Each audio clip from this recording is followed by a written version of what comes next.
Okay, guys. Injury-wise, kind of the same cast of characters. Guys will be out. Questionable for the game will be Leonard Floyd and Tyler Higbee. Leonard's had a little stomach bug. Hopefully he feels better and we get him back rolling. And then, Tyler's just listed as questionable because we'll be smart with him, but don't expect, anything that would prevent him from being ready to roll. With Tyler, is there an actual injury? He's banged up. His elbow was bothering him a little bit, and then it was more about kind of giving him a rest day.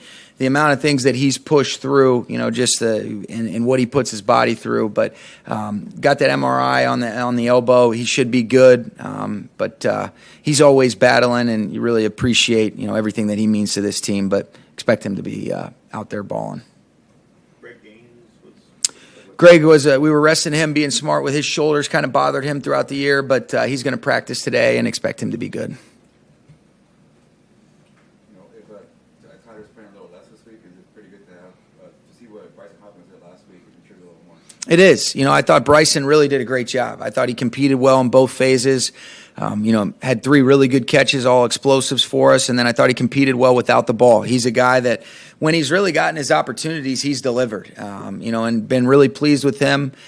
He's done an outstanding job of really learning from Tyler and continuing to get better, and so looking for him to be able to finish the season off the right way and build on that momentum he had last week. We were talking to Jalen about Derwin James, and just kind of from your perspective, how are they similar? How are they different?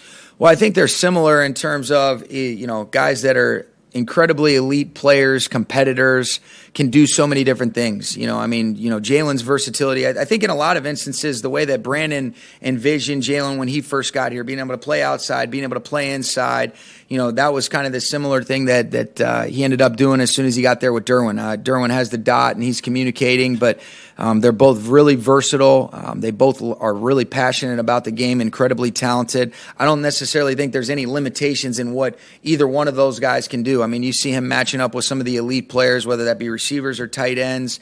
You're seeing him playing dime. You're seeing him play star. You're seeing him play safety. And so you got to believe, too, I don't know Derwin, but just watching him, he's an incredibly smart player to be able to do all the different things that you see him being activated in Brandon's system. And I think they're, one and the same, and I know they're really close friends, and proud of the Cheez-It Bowl win yesterday for the Knowles, man.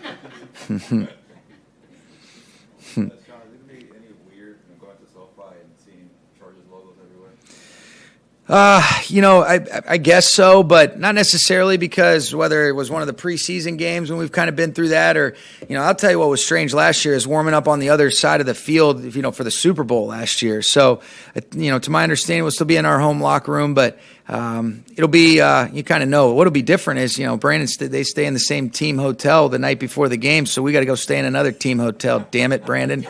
So, no, that'll be different. So it'll feel kind of like an away game for us. Sean, we talked a lot about how that 2020 year, and Brandon mentioned it yesterday when he spoke with us. He said it felt like every day big things were happening in football. And we've talked a lot about the arc of the league and how these two systems have changed so much and expanded, and you're seeing sort of variations. Sure. Now. What do you think comes next? That's a good question. I think, even, what's interesting about that, Jordan, is what I can appreciate is the good coaches are always kind of adjusting and adapting, even though you might still have the same foundational principles. You look at the last 3 weeks, what Joe's done, with, kind of those similar foundational principles, E and Brandon, it's all a little bit different. But what makes it great is that it's tailored towards their players. And, you see, Brandon's got some definite things that he's added to his resume, not necessarily a resume, but to his repertoire defensively and what you can present. But, the thing I've always respected about Brandon is there's such a forward-thinking mindset and mentality. I could remember feeling that way as soon as you met him, because he had his background. And then, you got a chance to spend some time with Coach Fangio, who I have tremendous respect for. But there was a vision that he had for, incorporating everything that he's been a part of and then being able to put his own spin on it. And it was evolving throughout the course of the year. Some of the stuff that he came up with the players in mind first, and then how do you understand what is an offense really trying to get done? What's their intent? And then how can we counter that?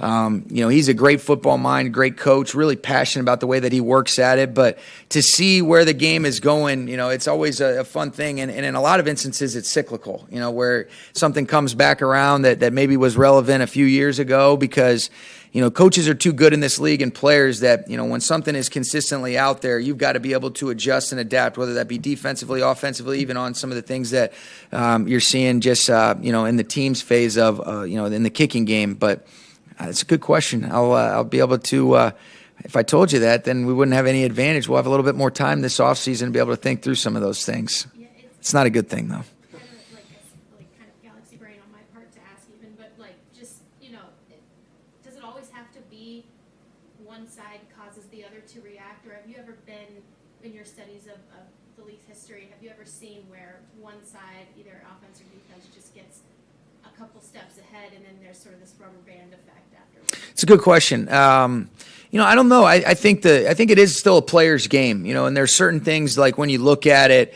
in its simplest form, great players. I know, that usually ends up being the difference. You want to always try to put those guys in the right spots, but I just think there's a great competitive balance that exists. And if there is one, tilted in one, side or the other, then usually it balances itself out. Like you're seeing, defenses do a great job of minimizing some of the explosives and some of the things down the field. Well, now the running game becomes a little bit more prevalent. So I think it's really, what fits your personnel best? What are some of the things that you have good ownership and autonomy on in terms of how do we want to really be able to get it taught? And then how can the players bring it to life? But the great players, this is a player's game, and I'm forever grateful, and I always will be for the amount of good players that I've been fortunate enough to work with. Okay? Thanks, guys.